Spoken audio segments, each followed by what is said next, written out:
వాజీ news కు స్వాగతం. నేను జ్యోతి. ముందుగా హెడ్లైన్స్ చూద్దాం. అమరజీవి పొట్టి శ్రీరాములు త్యాగం అజరామరం. వర్ధంతిని పురస్కరించుకుని జాయింట్ కలెక్టర్, మేయర్ సహా పలువురు అధికారుల ఘన నివాళి.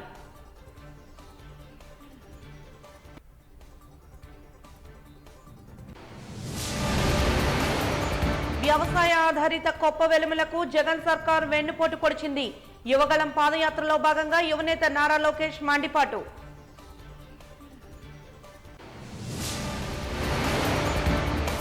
రానున్న ఎన్నికల నేపథ్యంలో పొత్తులు కసరత్తులపై దిశానిర్దేశం చేసే దిశగా కార్యవర్గ సమావేశం. విలేకరుల సమావేశంలో సిపిఐ రాష్ట్ర కార్యవర్గ సభ్యులు రామకృష్ణ స్పష్టీకరణ. ఇక వివరాల్లోకి వెళ్తే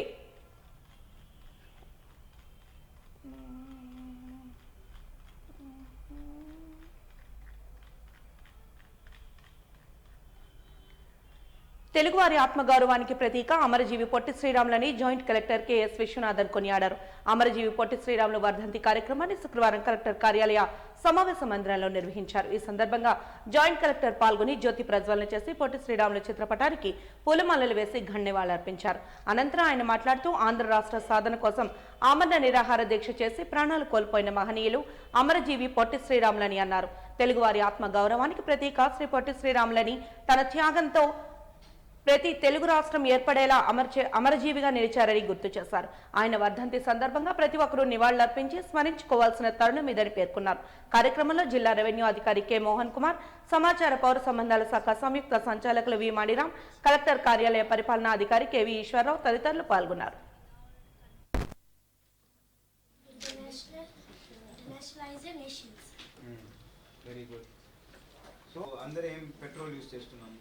డీజిల్ యూజ్ చేస్తున్నాం. సో డీజిల్స్ పెట్టలేదు. సో వాళ్ళు అందరూ ఎలక్ట్రిక్ వెహికల్స్ అనేది you are close to the south. మీ కంట్రీ ఏమనుకుంటుంది, తగ్గించడానికి ఏమనుకుంటున్నారు? ఎక్కువ మొక్కలు నాటుదాం అనుకున్నారా ఏంటి? ఇందులో స్టూడెంట్ టీచర్స్ కూడా ఉన్నారు సార్. వాళ్ళ లెసన్స్ కూడా మనం వీడియో తీస్తాం సార్. కూడా మీలాగా స్కూల్లో ఉన్నప్పుడు నేను కూడా చదువుతాను. ఎప్పుడు మామూలుగా రావాలో అప్పుడు రాకుండా వేరే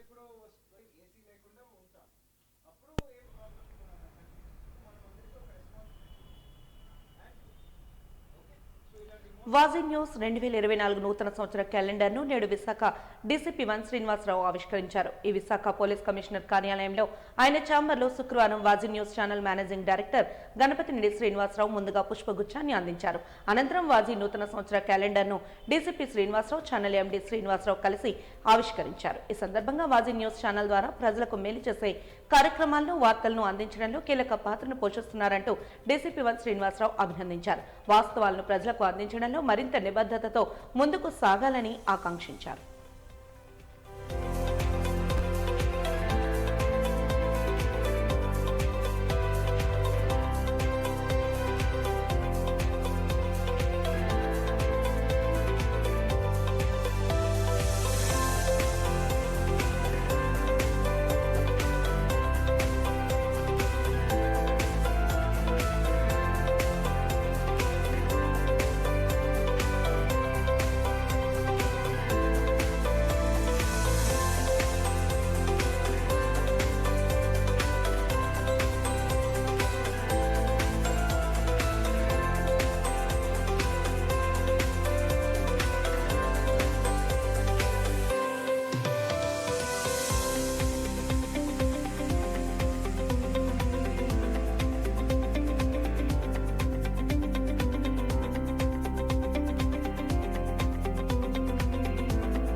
ఎల్ఎన్డి అపెక్స్ లాజిస్టిక్స్ లో గేడర్ ఆపరేటర్ గా పనిచేస్తున్న తనను అన్యాయంగా విధుల నుంచి తొలగించారని ప్రగడ ప్రసాదరావు వాపోయారు. స్కిల్ వర్కర్ అయిన తనను 6 సంవత్సరాలుగా సెమీ స్కిల్లను సిల్క్ వర్కర్ గా పనిచేస్తున్నారని ఆవేదన వ్యక్తం చేశారు. మొత్తం 400 మందికి పైగా పనిచేస్తున్న తమకు వేతనాలు కూడా నిలిపివేయడంతో ఇటీవల ధర్నా చేపట్టామని, దిగివచ్చిన యాజమాన్యం 5 నెలల జీతాలు ఇచ్చారని తెలిపారు. ఈ నేపథ్యంలో తమను స్కిల్ వర్కర్ గా గుర్తించాలని ఆందోళన చేపట్టడంతో పాటు మరో 2 అప్పలరాజు, మురళిలను కావాలని విధుల నుంచి నిర్దాక్షిణ్యంగా తొలగించారని ప్రసాదరావు ఆరోపించారు. తమపై కక్షపూరితమైన ధోరణితో వ్యవహరిస్తూ రిక్రూట్మెంట్ లేదని చెప్పి కొత్త వారిని తీసుకుంటున్నారని ఇది అన్యాయమన్నారు. దీనిపై లేబర్ కమిషనర్ కు ఫిర్యాదు చేసినట్టు తెలిపారు. తమను తక్షణమే విధుల్లోకి తీసుకోవాలని డిమాండ్ చేశారు. లేని పక్షంలో నిరాహార దీక్షను చేపడతామని ప్రసాదరావు స్పష్టం చేశారు. 6 సంవత్సరాలుగా మేము పని చేస్తూ వస్తున్నాం. చాలామంది 400 వర్కర్స్ ఉన్నాం. మాకు అన్యాయం చేస్తుంది చాలా కంపెనీలో నేను వర్కర్స్ అందరికీ లీడర్గా ఉన్నానని, యూనియన్ లీడర్గా ఉన్నానని నన్ను అన్యాయంగా కావాలని కంపెనీలోంచి తొలగించారు. నేను ఒక కాంట్రాక్ట్ దగ్గర కూడా జాయిన్ అవుతానంటే జాయిన్ అవ్వట్లేదు ఎక్కడ కూడా. దాని గురించి మాకు అన్ని సమస్యలు జరగాలని అడుగుతున్నాను. మరి ఏంటంటే కంపెనీ ఇవ్వాల్సిన రేట్ల విషయంలో కూడా స్కిల్ వల్ల అన్స్కిల్లో పని చేయించుకుంటుంది. స్కిల్లో పని చేసుకొని మాకు ఇవ్వాల్సిన పేమెంట్ల విషయంలో కూడా చాలా అన్యాయం చేస్తుంది. ఇప్పటి వరకు మేము 6 సంవత్సరాలు పని చేస్తే లీవులు కానీ నోటీస్ పే కానీ ఏం ఇవ్వకుండా మాకు అన్యాయంగా తొలగించింది. టెనల్ అలవెన్స్ కూడా లేదు. అవన్నీ ఇవ్వాలని మేము కమిషనర్ కూడా మేము కంప్లైంట్ పెట్టాం. దాని గురించి మేము అడుగుతాం. మాకు మాత్రం ఈ అన్యాయం కానీ మాకు న్యాయం చేయకపోతే మేము మాత్రం ధర్నా చేస్తాం గేట్ దగ్గర కంపల్సరీగా. ఈరోజు మేము ఎన్యూబీ నిర్మాణ రంగంలో వేలాది మంది కార్మికులు అక్కడ పనిచేస్తూ ఉన్నారు. ఈరోజు సుమారుగా 12 సంవత్సరాల నుంచి ప్రాజెక్ట్ నిర్మాణం అనేది జరుగుతుంది. ఈరోజు అక్కడ ఎల్ఎన్టీ ఇతర సబ్ కాంట్రాక్టులు అనేది ఉండడం అనేది జరిగింది. ఆ ప్రాంతంలో వేలాది మంది కార్మికులు 12 గంటల పాటు పనిచేయడం జరుగుతుంది. కానీ అక్కడ కార్మికులకి ఎటువంటి ఇంటిమేషన్ లేకుండా తొలగించడం జరుగుతుంది. మనం కొన్ని నెలలుగా మనం సెంట్రల్ లేబర్ కమిషనర్ ఏదైతే ఇక్కడ ఉందో ఈ లేబర్ కమిషనర్లో మనం ఫిర్యాదు చేసి కార్మికులకు న్యాయం చేయాలని, మినిమం వేజెస్ అమలు చేయాలని, యాజ్ పర్ రూల్ బోనస్ కానీ ఇటువంటి రిట్రెచ్మెంట్ చేసేటప్పుడు ఫుల్ అండ్ ఫైనల్ సెటిల్మెంట్ అన్నీ చేయాలని చెప్పేసి మనం ఎన్యూబీ కాంట్రాక్ట్ వర్కర్స్ యూనియన్గా మనం అడుగుతూ ఉన్నాం. అయితే కొన్ని రకాలుగా పరిష్కారం చేస్తూ ఉన్నారు. ఇంకొన్ని జాప్యం జరుగుతూ ఈరోజు మేనేజ్మెంట్ అనేది కార్మికులు ఇబ్బంది పెట్టడం జరుగుతూ ఉంది. ఇవాళకి కూడా 10ల సంఖ్యలో కేసులు ఈరోజు సెంట్రల్ లేబర్ ఆఫీస్లో పెండింగ్లో ఉన్నాయి. ఈరోజు లీపే అనేది కన్స్ట్రక్షన్లో లేదని చెప్పేసి, ఈఎస్ఐ లేదని చెప్పేసి యాజమాన్యం చెప్తా ఉంది. దానికి ఉందా లేదని ఈరోజు కమిషనర్ గారు సమాధానం చెప్పాలా. అలాగే ఈరోజు సెంట్రల్ గవర్నమెంట్లో పనిచేస్తున్నటువంటి ఎన్యూబీలో కార్మికులకి రక్షణ లేకపోతే మరి ఎక్కడ ఉంటుందని చెప్పేసి ఈరోజు మేము యూనియన్గా మేము డిమాండ్ చేస్తాం. ఈరోజు యాజ్ పర్ జీవో ప్రకారం మాకు రూల్స్ అమలు చేయండి అని అడిగితే టార్గెట్ చేసి ఈరోజు తొలగించడం జరుగుతూ ఉంది. ఎందుకంటే 8 గంటలు పనిచేయాలి, కానీ 12 గంటలు పని చేసినా ఓటీ ఇవ్వడం లేదని, బోనస్ ఇవ్వడం లేదని, అలాగే డస్ట్ అలవెన్స్ ఇటువంటి కులమత వివక్షలకు వ్యతిరేకంగా దళిత విముక్తి పోరాడుతోందని నాయకులు వెంకటరమణ తెలిపారు. దళిత విముక్తిని స్థాపించి 25 ఏళ్లు పూర్తయిన సందర్భంగా ప్రజా ప్రస్థానాన్ని ఈ నెల 17వ తేదీన ప్రేమ సమాజంలో సదస్సుగా నిర్వహిస్తున్నట్లు తెలిపారు. అనంతరం జీవీఎంసీ గాంధీ విగ్రహం వద్ద ప్రజా ప్రస్థానం 25 ఏళ్ల విజయం పేరుతో ఫ్లెక్సీలు ప్రదర్శిస్తూ నినాదాలు చేశారు. ఈ సందర్భంగా వెంకటరమణ మీడియాతో మాట్లాడుతూ ఆదివాసీ దాడులు, దళితులపై దాడులు పెచ్చుమీరుతున్న తరుణంలో దళిత విముక్తి న్యాయం కోసం పోరాడుతోందని తెలిపారు. దళిత హక్కులను అనేక రకాలుగా కాలరాస్తున్న ప్రభుత్వాలపై న్యాయ పోరాటాలకు దళిత విముక్తి ముందుంటుందని అన్నారు. అణగారిన వర్గాలకు అండగా నిలుస్తూ నిత్యం ప్రజలతో మమేకమై ప్రజాపోరులో ఒక భాగమై దళిత విముక్తి నేటి వరకు తన సేవలను విస్తృతం చేసుకుంటూ వచ్చిందన్నారు.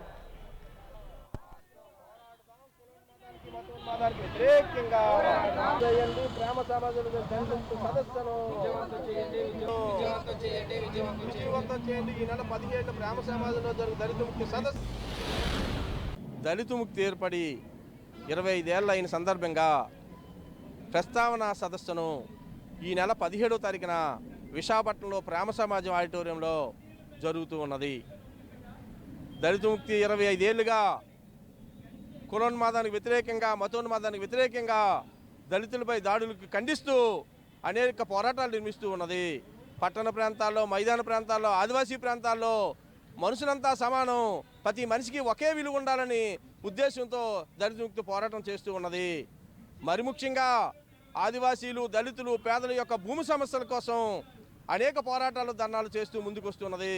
ఈ దేశంలో కులం పోవాలని, కుల నిర్మూలన కోసం ముఖ్యంగా కులాంతర వివాహాలు లేదా చైతన్యం పొందే అనేక సదస్సులు జరుపుతూ ఈవేళ దళిత ముక్తి ముందుకు పోతూ ఉన్నది. అవన్నీ ప్రస్తావించుకుంటూ ఈ నెల 17న విశాఖపట్నంలోని ప్రేమ సమాజంలో ఒక ప్రతిఘటన సదస్సును ఏర్పాటు చేశాం. అదేవిధంగా సదస్సు సభాస్థలం నుంచి అంబేద్కర్ విగ్రహం, ఎల్ఐసి అంబేద్కర్ విగ్రహం వరకు భారీ ఊరేగింపు కూడా జరపదలిసి పెట్టాం. ఓ ప్రజలారా, దళితులారా, సామాన్య ప్రజలారా, మహిళలారా, మన దళిత ముక్తి సదస్సును విజయవంతం చేయాలని చెప్పి అందరికీ విజ్ఞప్తి చేస్తూ ఉన్నాం.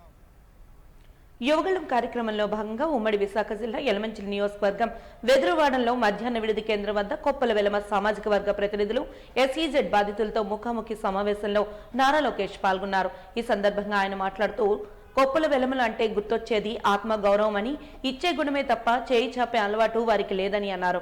వ్యవసాయం మీద ఎక్కువ కొప్పల వెలమలు ఆధారపడి ఉన్నారని, జగన్ పాలనలో వ్యవసాయాన్ని దెబ్బతీసి కొప్పల వెలమలకు తీరని అన్యాయం చేశారన్నారు. ఎస్ఈజెడ్ బాధితుల సమస్యలు తెలుసుకోవడానికి ముందుకు వచ్చానన్నారు. అభివృద్ధి, నిరుద్యోగ యువతకు ఉద్యోగ అవకాశాలు రావాలి అంటే కంపెనీలు రావాలని సూచించారు. భూసేకరణ వలన ఎవరూ నష్టపోకూడదని, ఎస్ఈజెడ్ బాధితులకు న్యాయం చేస్తానని జగన్ మోసం చేశారన్నారు. టీడీపీ హయాంలో ఎస్ఈజెడ్ బాధితులకు కొంతమేర న్యాయం చేశామని గుర్తు చేశారు.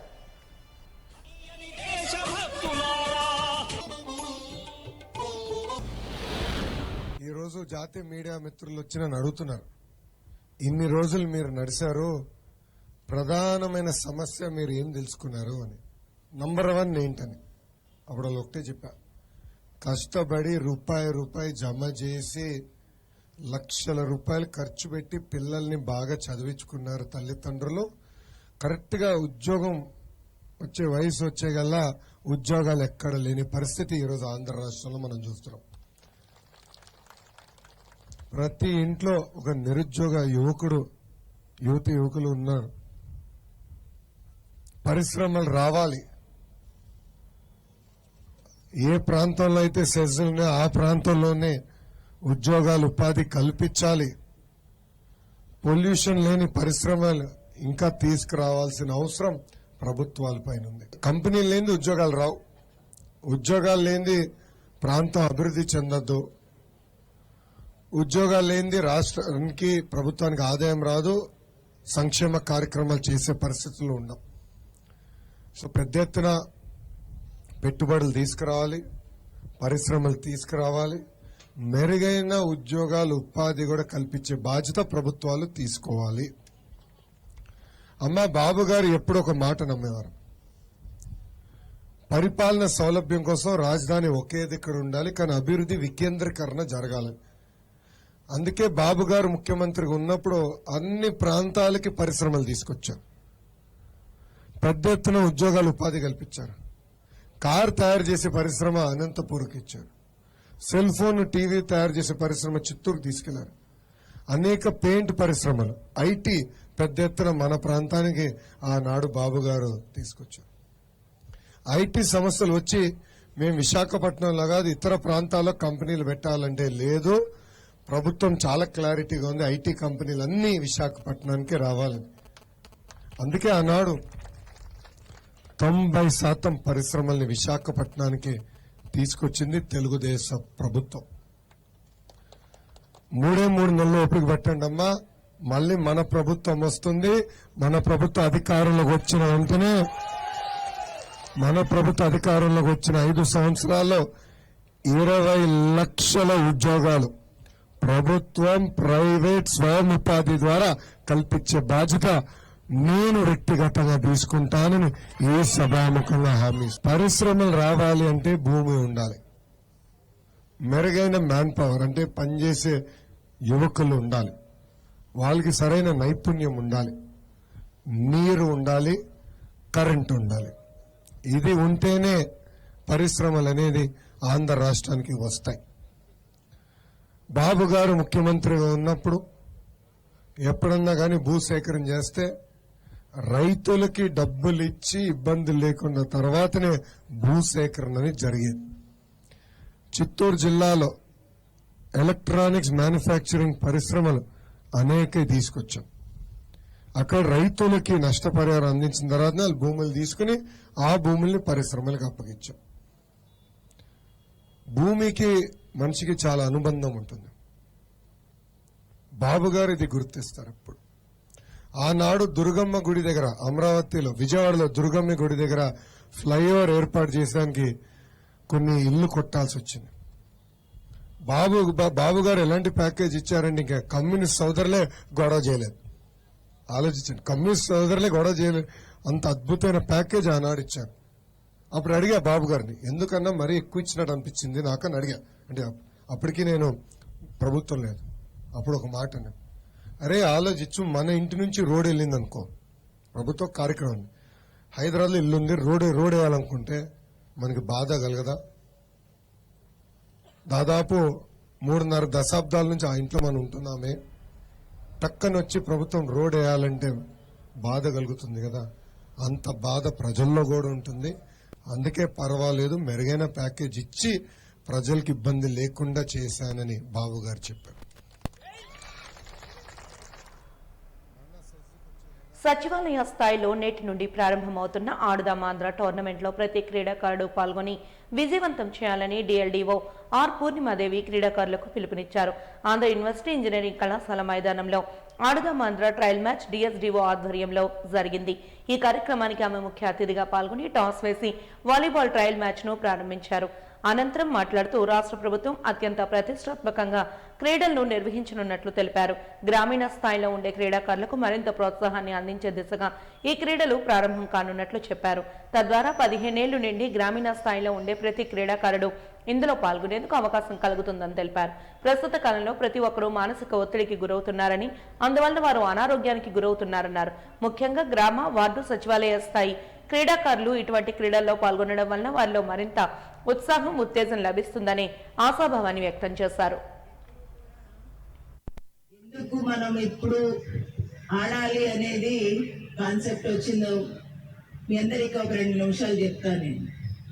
మనందరం ఈ మధ్య కాలంలో సస్టైనబుల్ డెవలప్మెంట్ గోల్స్ అని ఒకటి మాట్లాడుకుంటూ ఉన్నాం.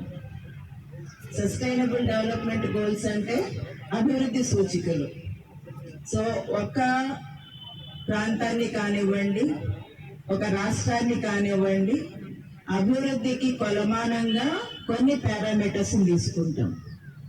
అలాంటి పారామీటర్స్ లో మనకి చాలా ముఖ్యమైనది ఏంటి అంటే, ఒకటి హెల్త్, రెండోది ఎడ్యుకేషన్. ఈ 2 చాలా ఇంపార్టెంట్. సో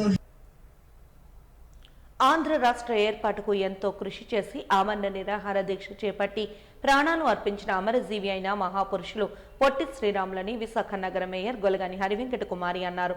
శుక్రవారం ఆమె GVMC commissioner CM Saikanth Varma, స్థాయి సంఘ సభ్యులు ఉరుకోటి నారాయణరావు, జీవీఎంసీ అధికారులతో కలిసి పొట్టి శ్రీరాములు వర్ధంతి సందర్భంగా వారి చిత్రపటానికి పూలమాలలు వేసి శ్రద్ధాంజలి ఘటించారు. ఈ సందర్భంగా నగర మేయర్ మాట్లాడుతూ పొట్టి శ్రీరాములు వారి సేవలు ఈ రాష్ట్రానికే కాకుండా దేశానికి ఎంతో ఆదర్శంగా, స్ఫూర్తిదాయకంగా నిలిచాయన్నారు.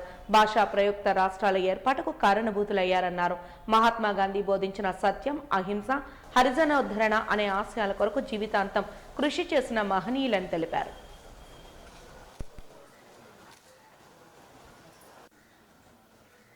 కమిషనర్ గారు, ఆఫీసర్సు, అలాగే నాతో పాటుగా స్టాండింగ్ కమిటీ సభ్యులు అందరూ ఆధ్వర్యంలో పొట్టి శ్రీరాములు గారి వర్ధంతిని గౌరవప్రదంగా ఇక్కడ అతనికి నివాళులర్పించడం జరిగింది. మన ఆంధ్రప్రదేశ్ కోసం ప్రత్యేక రాష్ట్రం ఏర్పడాలని, భాషా ప్రయుక్త రాష్ట్రాలు ఏర్పడాలని అప్పట్లో పొట్టి శ్రీరాములు గారు ఆమరణ నిరాహార దీక్ష చేసి ప్రాణాలను అర్పించిన గొప్ప మహానుభావుడు. అలాగే గాంధీజీతో పాటుగా నడిచి ఉప్పు సత్యాగ్రహము, అలాగే క్విట్ ఇండియా లాంటి ఉద్యమాల్లో పాల్గొని ఏదైతే అహింసతో పోరాడే విధానాన్ని, ఈ హరిజనుల కోసము కూడా పోరాడారు అప్పట్లో గాంధీజీ. అతని అడుగుజాడల్లో తన పుట్టినప్పటి నుంచి తన ఆఖరి నిమిషం వరకు కూడా పాటుపడిన వ్యక్తి పొట్టి శ్రీరాములు గారు. అటువంటి వ్యక్తిని ఈరోజు అందరం కూడా గౌరవప్రదంగా నివాళులు అర్పించాము. అలాగే అప్పట్లో అతను చేసిన సేవలకు గాను మన రాష్ట్రంలో తెలుగు విశ్వవిద్యాలయానికి పొట్టి శ్రీరాములు విశ్వవిద్యాలయం అని పేరు పెట్టడం జరిగింది. అలాగే రాష్ట్ర ప్రభుత్వం కూడా నెల్లూరు జిల్లాని పొట్టి శ్రీరాములు నెల్లూరు జిల్లాగా కూడా ప్రకటించడం జరిగింది. నల్లని దుస్తులతో అంగన్వాడీ వర్కర్స్ చేపట్టిన సమ్మె శుక్రవారానికి 4వ రోజుకు చేరుకుంది. Anganwadi workers and helpers union CITU ఆధ్వర్యంలో అంగన్వాడీ వర్కర్స్ అండ్ హెల్పర్స్ వారి హామీలు, డిమాండ్లు పరిష్కరించాలని జీవీఎంసీ గాంధీ విగ్రహం వద్ద గత 4 రోజులుగా సమ్మె చేస్తున్న విషయం మనకు తెలిసిందే. ఈ నేపథ్యంలో శుక్రవారం వారంతా నలుపు వస్త్రాలు ధరించి నిరసన కార్యక్రమాన్ని చేపట్టారు. ప్రజాశాంతి పార్టీ అధ్యక్షులు కేఏ పాల్, జనసేన కార్పొరేటర్ కందుల నాగరాజు, సిపిఎం కార్యదర్శి ఎం జగ్గునాయుడు, బి జగన్, కేవీపీ నాయకులు చంద్రమౌళి, వెంకట్రావు సమ్మె వద్దకు చేరుకుని వారికి సంఘీభావం తెలిపారు.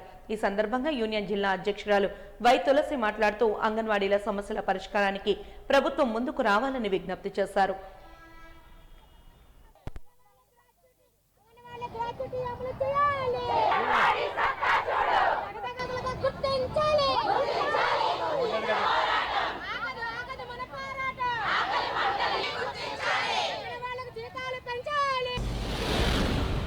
మాకు అధికారం ఇవ్వండి.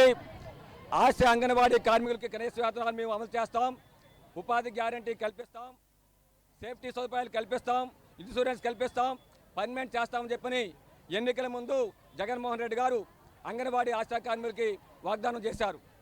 నేను మాట తప్పను మడం తిప్పని చెప్పాడు ఆయన. 4.5 సంవత్సరాలు చూశారు ప్రభుత్వం. జగన్మోహన్ రెడ్డి గారు మాట తప్పి మడం తిప్పి అంగన్వాడీ కార్మికులకు న్యాయమైన సమస్య వరకు కూడా పరిష్కారం చేయలేదు.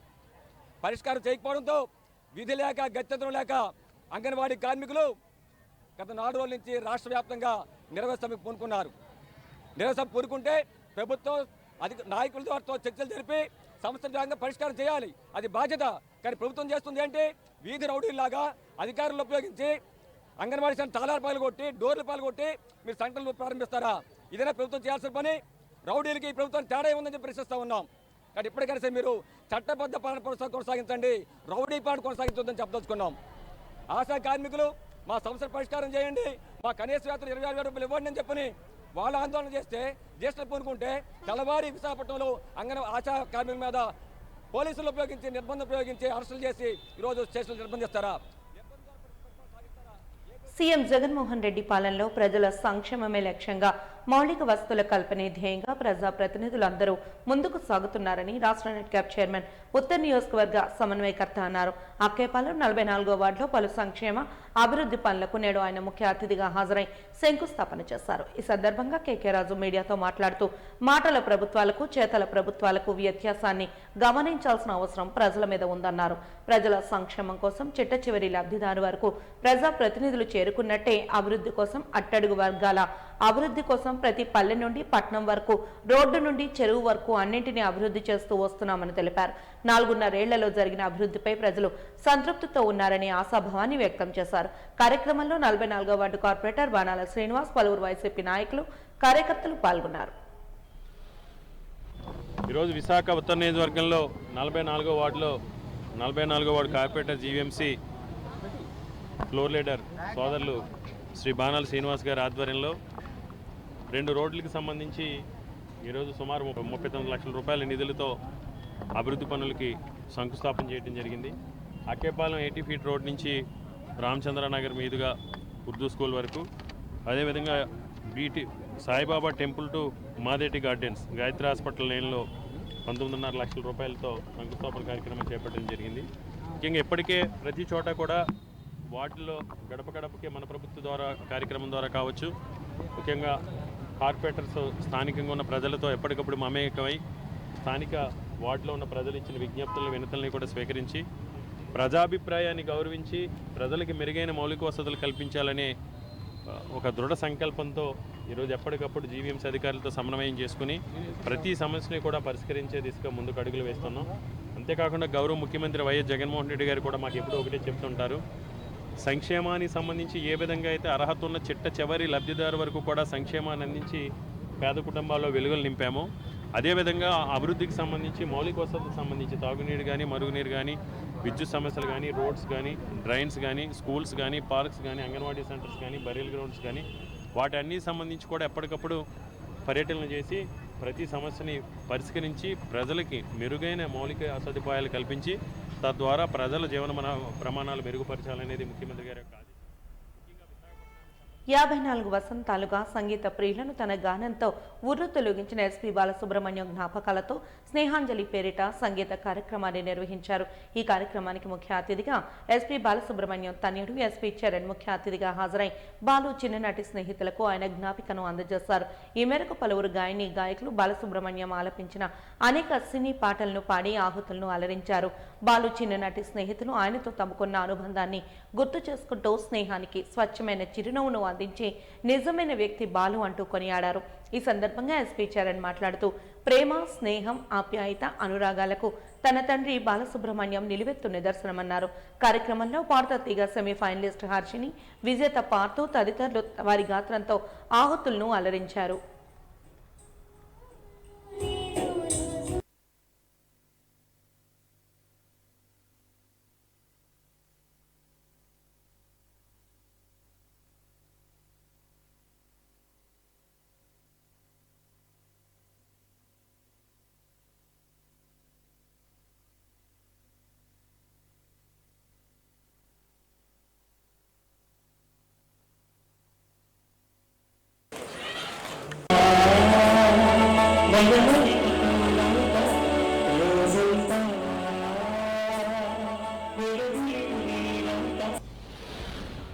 ముఖ్యంగా ఈ వాద్య కళాకారులకి నిజంగా ధన్యవాదాలు చెప్పాలి. ఒక పాట రికార్డ్ చేయాలంటే దాదాపు 100 musicians, rhythm section, horn section, string section, wind section, మళ్ళీ కీబోర్డ్స్, ఎలక్ట్రానిక్స్, పర్క్యూషన్స్ ఇవన్నీ కలిపితే ఒక అట్లీస్ట్ మినిమం 60 మంది ఒక రికార్డింగ్ స్టూడియోలో. స్టేజ్ మీద అంత కుదరదని చెప్పి ఒక 12 మంది, 15 మంది, ఒక ఇళయరాజా గారు లాంటి కార్యక్రమం అయితే 60 మంది, 70 మందితో చేసేవాళ్ళు. ఇట్లాంటి చిన్న ఫంక్షన్స్, కొంచెం చిన్న బడ్జెట్ ఉన్న ఫంక్షన్స్ అన్నప్పుడు అది మరీ ష్రింక్ చేసేసి 4 వాద్య కళాకారులతో జరిపించాలంటే మ్యూజిషియన్స్కి, సింగర్స్కి చాలా కష్టమైన ఒక విషయం అది. ఎందుకంటే ఒక ఇళయరాజా గారి పాట అన్నా, ఒక ఏఆర్ రెహమాన్ గారి పాట అన్నా, ఒక కోటి గారి పాట అన్నా, ఎట్లాంటి పాటలైనా కూడాను అంత పని ఉంటుంది దాంట్లో. కానీ ఈ 4 అంత అద్భుతంగా వాయించారు. ఫస్ట్ పార్ట్ నుంచి లాస్ట్ వరకు. ఇక్కడ ఒక ఫ్లూట్ రావాలి, ఒక ఇంటర్లూడ్లో ఇక్కడ ఒక చిన్న బిట్ ఫిల్లర్, ఒక ఫ్లూట్ రావాలి, అక్కడ ఒక ఏదో ఒక సంగతి రావాలి. ఇది ఏది మిస్ అవ్వకుండా ఆ 4 మాత్రమే అంత అద్భుతంగా వాయించారు. హ్యాట్స్ ఆఫ్ మీ అందరికీను. అండ్ ఇది మాత్రం కాకుండా ఇట్లాంటి అప్ అండ్ కమింగ్ అని చెప్పడానికి లేదు, ఎందుకంటే వాళ్ళు దే హ్యావ్ ఆల్రెడీ అరైవ్డ్. తను పార్థ తీయగలో లాస్ట్ సీజన్ దానికి ముందు సీజన్ 20లో తను కంటెస్టెంట్. అండ్ చాలా బ్రైట్ ఫ్యూచర్ ఉంది పిల్లలందరికీను. అండ్ ఇక్కడ సార్థక్ కూడా ఉన్నాడు అనుకుంటాను, వచ్చాడు అనుకుంటా. తను వీడు వాళ్ళే వీళ్ళందరూ. నేను ఎందుకు చెప్పొస్తున్నానంటే దాదాపు ఒక 19 years నాన్నగారు పార్థ తీయగా నా కార్యక్రమం జరిపారు. అది పెద్ద రేటింగ్ ఉండదు, ఏమీ ఉండదు, 1 point ఏదో ఉంటుంది. కానీ లాయల్ వ్యూవర్స్, సార్థక్ మీ Vizag last season champion, juniors champion. కానీ ప్రతి ఏడాది ప్రతి సీజను పద్ధతి జరిపేటప్పుడు అంత ఉత్సాహం ఉంటుంది నాన్నగారికి. ఎందుకు నాన్న ఇంత కష్టపడతారు, అది రేటింగ్ కూడా రావట్లేదు కదా, అది ఈటీవీ ఎవరు చూస్తారు, ఇప్పుడంతా మా జీ ఇట్లాంటి ప్రోగ్రాంలు కదా చూస్తారు అంటే నీకు అది విషయం తెలియదురా అన్నారనమాట.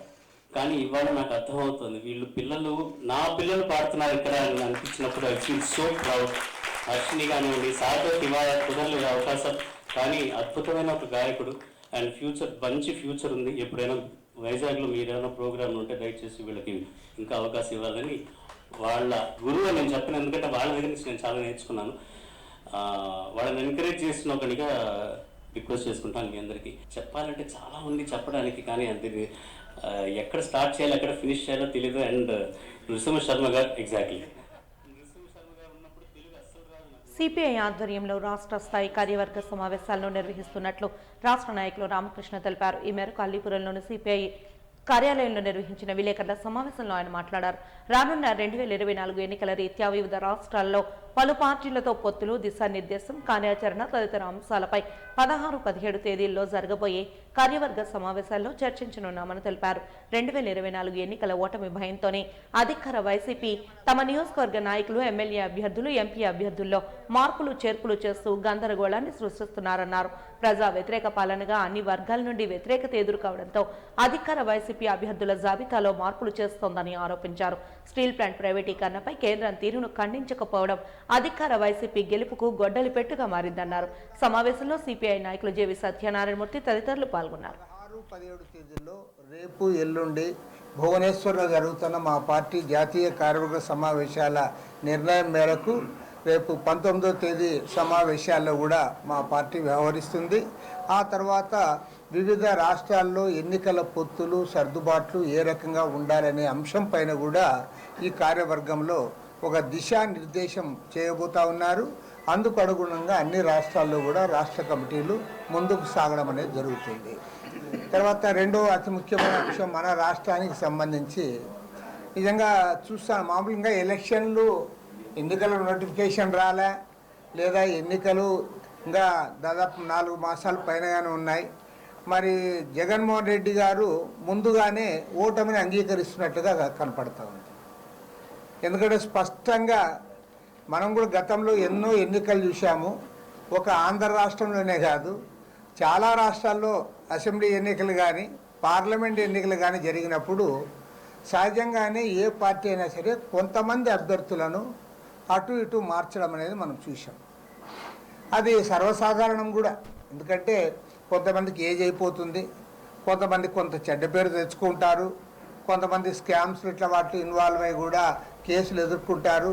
అలాంటి సందర్భంలో ఆయా ప్రాంతాల్లో అభ్యర్థులను మారిస్తే బాగుంటుంది, పార్టీకి ప్రయోజనం జరుగుతుందనే ఉద్దేశంతో ఆయా పార్టీలు నిర్ణయం తీసుకోవడం అనేది మనం గతంలో చూసాం. అదేం కొత్తది కాదు. ఇది అన్ని రాజకీయ పార్టీలు చేసేదే. ప్రధానంగా అధికార పార్టీ వాళ్ళు సహజంగా ఎక్కువ చేస్తారు. మరి తెలంగాణలో అది చేయలే పెద్దగా కేసీఆర్. ఇప్పుడు ఆ తెలంగాణ ఎన్నికల్లో ఆయన ఓటమి చెందాడు. ఇప్పుడు ఇక్కడేమంటే ఇక్కడ జగన్మోహన్ రెడ్డి ఏకాయికిన 82 మంది సిట్టింగ్ ఎమ్మెల్యేలను ఎంపీలను వాళ్ళను మారుస్తామని చెప్తా ఉన్నాడంటే క్లియర్గా అర్థమవుతా ఉంది ఆయన ఓటమిని ముందుగానే అంగీకరిస్తున్నాడు. వాజీ న్యూస్ ముగించే ముందు హెడ్లైన్స్ మరొకసారి. అమరజీవి పొట్టి శ్రీరాములు త్యాగం అజరామరం. వర్ధంతిని పురస్కరించుకుని జాయింట్ కలెక్టర్ మేయర్ సహా పలువురు అధికారుల ఘన నివాళి.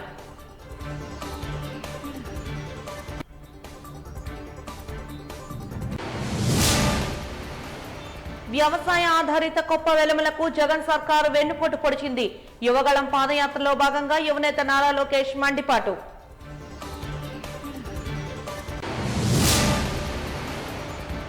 రానున్న ఎన్నికల నేపథ్యంలో పొత్తులు కసరత్తులపై దిశానిర్దేశం చేసే దిశగా కార్యవర్గ సమావేశం. విలేకరుల సమావేశంలో సిపిఐ రాష్ట్ర కార్యవర్గ సభ్యులు రామకృష్ణ స్పష్టీకరణ. వాజీ న్యూస్ ఇంతటితో సమాప్తం. నమస్కారం.